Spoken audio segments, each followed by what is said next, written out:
प्रथम तहलका न्यूज। मथुरा में डिप्टी सीएम दिनेश शर्मा ने जिले के अधिकारियों और मंदिर प्रशासन के साथ पीडब्ल्यूडी गेस्ट हाउस में एक बैठक की और इस बैठक में निर्णय लिया गया कि अब की बार कृष्ण जन्माष्टमी के अवसर पर श्रद्धालुओं के आगमन पर पूरी तरह से रोक लगा दी। वहीं बाहर से आने वाले किसी भी श्रद्धालु का मंदिर के अंदर प्रवेश नहीं होने दिया जाएगा।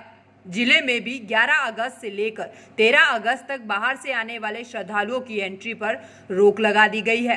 दरअसल विधि विधान से और परंपरागत तरीके से जिस तरह से भगवान श्री कृष्ण का जन्म उत्सव हर बार मनाया जाता था, उसी तरह से मंदिर प्रशासन द्वारा मनाया जाएगा। वहीं बैठक में श्रद्धालुओं से अपील करते हुए कहा गया कि घर पर ही टीवी चैनलों के माध्यम से भगवान श्री कृष्ण के जन्म उत्सव का आनंद लें। स्थानीय प्रशासन टीवी चैनल के लाइव करने की व्यवस्था अपने हिसाब से करेगा। कोरोना के चलते अधिकतर मंदिरों ने पहले ही श्रद्धालुओं के दर्शन पर रोक लगा दी थी और अब प्रशासन के साथ बैठक के बाद ये निर्णय लिया गया है कि बाहर से आने वाले श्रद्धालुओं की मथुरा में जन्माष्टमी के उत्सव तक एंट्री ही नहीं होगी।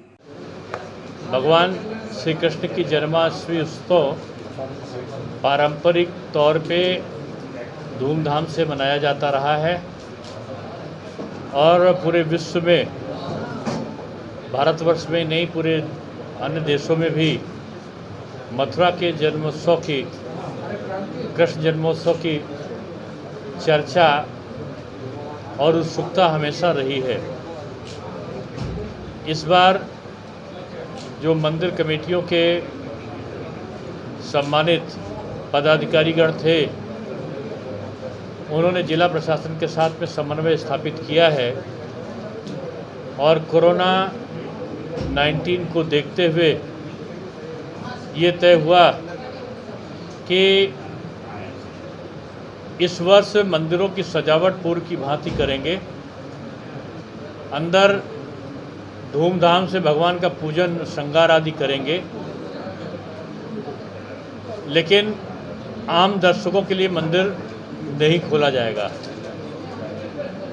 भगवान श्री कृष्ण जन्म स्थान से लाइव टेलीकास्ट की व्यवस्था रहेगी और जो जिला प्रशासन तय करेगा लाइव टेलीकास्ट के बारे में, उसका प्रोसीजर क्या हो, उसके अनुसार वहाँ से लाइव टेलीकास्ट होगा। जो अन्य स्थान हैं उनकी सजावट, जो अन्य मंदिर हैं उनकी सजावट जनता स्वयं अपने हाथ से लेने का निश्चय किया, तमाम सामाजिक संस्थाओं ने, और कुछ जगह पर नगर निगम और विकास प्राधिकरण भी कुछ स्थलों को, चौराहों को सजाने का काम करेगा। सजावट रहेगी। मंदिर के अंदर पारंपरिक पूजन अर्चन का कार्यक्रम भी होगा, लेकिन बाहर आम दर्शकों के लिए मंदिर नहीं खुला होगा। वो लोग अपने अपने घरों पे भगवान श्री कृष्ण का जन्मोत्सव कार्यक्रम देखेंगे। इस प्रकार की व्यवस्था आज यहाँ पर जिला प्रशासन और मंदिर कमेटी के सम्मानित सदस्यों के साथ बैठक में तय हुआ है और मुझे खुशी है कि इसके पहले भी जब बैठक हुई थी तो तमाम जो मंदिर समितियां हैं, उनके जो प्रबंधकगण हैं, उन्होंने स्वेच्छा से कुछ ने तो 30 अगस्त तक बंद कर रखा है और कुछ के पट अभी भी बंद हैं। उन्होंने कृष्ण जन्मोत्सव के इस प्रचलित वर्तमान स्वरूप को स्वीकारा है और कृष्ण जन्मोत्सव को आम आवाम के लिए ना खोल के उनको दर्शन भाव लाइव टेलीकास्ट के माध्यम से हो और बाकी का पूजा अर्चन भोग वो पहले की तरीके से ही होगा।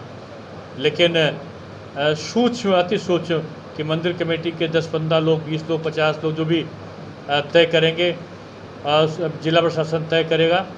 अति सूक्ष्म लोगों के साथ में पूजन अर्चन होगा और लाइव टेलीकास्ट सब लोग अपने अपने घरों से देख सकेंगे। इस दौरान सपा और बसपा के ब्राह्मण प्रेम पर डिप्टी सीएम दिनेश शर्मा ने कहा कि मूर्ति लगाने में जो लोग जुटे हुए हैं, लोगों को पता है कि कौन समाज किसके साथ है। बीजेपी सभी समाज के कार्य कर रही है। जाति के आधार पर राजनीति करने वालों को मुंह की खानी पड़ेगी। फिरोजाबाद में भगवान परशुराम की मूर्ति को 4 बार तोड़ा गया और जिन्होंने ब्राह्मणों का तिरस्कार किया, तिलक तराजू और तलवार, इनको मारो जूते 4। ये वही लोग हैं जो भगवान परशुराम की मूर्ति को तोड़ने के रिकॉर्ड का आरोप सपा पर लगा था।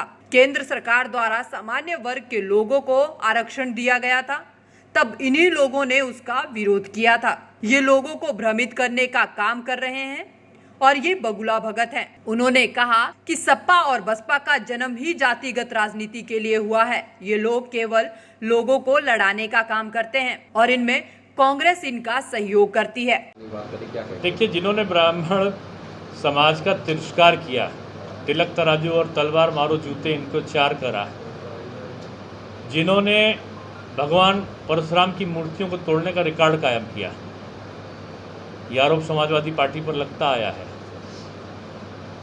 और जिन्होंने जो केंद्र सरकार के द्वारा जो सामान्य वर्ग के लोगों को आरक्षण दिया गया उसका विरोध किया, वो लोग आज सामान्य वर्ग को आरक्षण देने के केंद्र सरकार के निर्णय के बाद अपने आप में घबराई हुई स्थिति में अपने को समझ रहे हैं और जनता को दिग्भ्रमित करने का दुष्प्रयास कर रहे हैं। मैं समझता हूं कि जो बगुला भगत की स्थिति है, जनता उसको जानती है और ऐसे लोगों को कई बार जो जाति की राजनीति करते हैं उनको जनता नकार चुकी है, क्योंकि सपा और बसपा का जन्म ही जाति के आधार पर हुआ है। एक जाति को नीचे दिखाना, किसी को आगे करना, किसी का अतिवाद करना और किसी को प्रताड़ित करना, यही इन दोनों पार्टियों का काम रहा है, जिनमें प्रत्यक्ष अप्रत्यक्ष रूप में कांग्रेस का सहयोग इनको मिलता आया है। वहीं राष्ट्रपति के राम मंदिर शिलान्यास में ना बुलाए जाने के सवाल का जवाब देते हुए उन्होंने कहा कि कामेश्वर नाथ जी ने मंदिर की नींव रखी थी। ये शायद उन लोगों को पता नहीं है। बीएचपी और बीजेपी कभी जातिगत राजनीति नहीं करती। उनको कामेश्वर चौपाल ने ईंट रखी, ये नहीं पता है। शायद उनको ये भी पता होना चाहिए था कि कामेश्वर चौपाल एक आम, जिसको कहना चाहिए था कि जो समाज के निचले एकदम सामान्य क्षेत्र से जो जुड़कर आया है व्यक्तित्व, उसको स्थान दिया गया है। और बीजेपी या विश्व हिंदू परिषद जाति के आधार पर कोई काम ही नहीं करती। दरअसल कोरोना काल में कृष्ण जन्माष्टमी के त्योहार की रौनक फीकी पड़ी है, जिसको लेकर लोगों की सुरक्षा को देखते हुए प्रशासन द्वारा बैठकें ली गई और अधिकारियों और मंदिर प्रशासन को गाइडलाइन जारी की गई। वहीं इस कड़ी में मथुरा में भी डिप्टी सीएम की अध्यक्षता में बैठक हुई, जहां अधिकारियों और मंदिर प्रशासन को जरूरी दिशा निर्देश दिए गए और साथ ही इस दौरान डिप्टी सीएम साहब सपा और बसपा पर भी तंज कसते नजर आए। प्रथम तहलका के लिए मथुरा से गजेंद्र चौधरी की रिपोर्ट। वर्ल्ड फेमस बाबा अजमल खान हर समस्या का तुरंत समाधान, जैसे नौकरी, कारोबार, वशीकरण, प्रेम विवाह, तलाक, दुश्मन से छुटकारा, घर में बीमारी का रहना। ऐसी ही समस्याओं के समाधान के लिए तुरंत फोन करें। 7 घंटों में 100% लाभ गारंटी कार्ड के साथ। वर्ल्ड फेमस बाबा अजमल खान। Mobile number 9878678629।